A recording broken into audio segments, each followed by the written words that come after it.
नागपूर गुन्हे शाखेच्या अंमली पदार्थ विरोधी पथकाने अंमली पदार्थ तस्करांविरोधात मोठी कारवाई करत तब्बल 50 किलो 560 ग्रॅम गांजा जप्त केला आहे। या कारवाईत सुमारे 27,79,000 रुपयांचा मुद्देमाल जप्त करण्यात आला असून एका आरोपीला अटक करण्यात आली आहे, तर आणखी एका आरोपीचा पोलीस शोध घेत आहे। नागपूर गुन्हे शाखेच्या अंमली पदार्थ विरोधी पथकाची अधिकारी नियमित गस्त घालत असताना भंडारा नागपूर राष्ट्रीय महामार्गावरील उमिया कॉम्प्लेक्स जवळ संशयास्पद ट्रक दिसून आला। ट्रक चालकाच्या संशयास्पद हालचाली लक्षात आल्यानंतर पोलिसांनी एनडीपीएस कायद्यातील सर्व तरतुदींचे पालन करत 2 पंचांच्या उपस्थितीत वाहनाची झडती घेतली।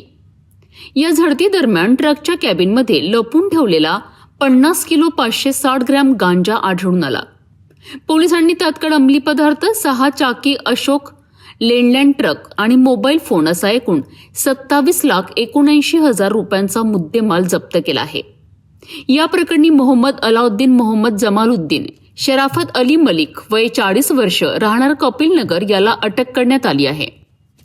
तपासादरम्यान या तस्करीमध्ये ओडिशातील संबलपूर येथील एका संशयिताचा सहभाग समोर आला असून त्याचा शोध सुरू आहे।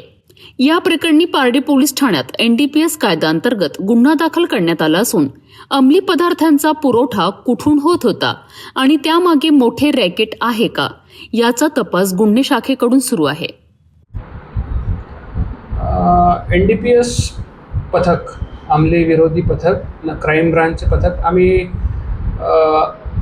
शहरामध्ये पेट्रोलिंग करत होतो आणि आम्ही पेट्रोलिंग करत असताना पारडी भागामध्ये आम्ही ज्यावेळेस गेलो त्यावेळेस उमिया बस स्टॉप भंडारा नागपूर रोडवर एक ट्रक संशयित तिथे उभं होता आणि त्या ट्रकचा जो चालक होता त्याच्या हालचाली संशयास्पद वाटल्या। तो कॅबिनमध्ये वारंवार जाऊन उतरून खाली येत होता, तर त्यामुळे आम्ही त्याच्यावर संशय आल्याने त्याला आमची सर्वांची ओळख देऊन त्याला विचारलं की याच्या तुझं काय, तर त्यांनी उडवाउडवीची उत्तरं दिली, समाधानकारक अशी उत्तरं दिली नाही। त्यामुळे मग त्याला आमचा सर्वांचा परिचय देऊन त्याच्या ट्रकच्या कॅबिनची झडती घेतली असता त्याच्या ट्रकच्या कॅबिनमध्ये आम्हाला 2 बोरी गांजा सदृश्य पदार्थ दिसले।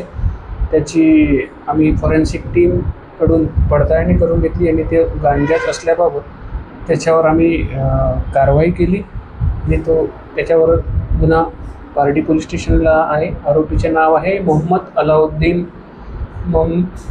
जमालुद्दीन शराफत अली। तो सध्या किरायाने म्हाडा क्वार्टर कपिलनगर येथे राहतो आहे। हल्ली मुक्काम त्याचा उत्तर प्रदेश आहे आणि त्यांनी जो हा गांजा जो आहे तो ओडिसा संबलपूर येथून आणल्याची प्राथमिक खबर आहे। त्याबाबत तपास सुरू आहे।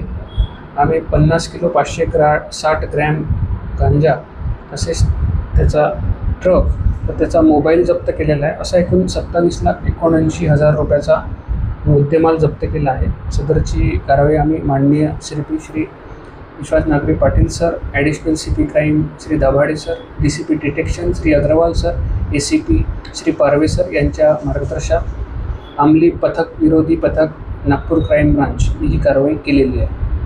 नागपूर गुन्हे शाखेच्या या कारवाईमुळे अंमली पदार्थ तस्करांना मोठा धक्का बसला आहे। जप्त करण्यात आलेला गांजा नेमका कुठून आणला जात होता आणि तो कुठे पोहोचला जाणार होता याचा आता पोलीस सखोल तपास करीत आहेत।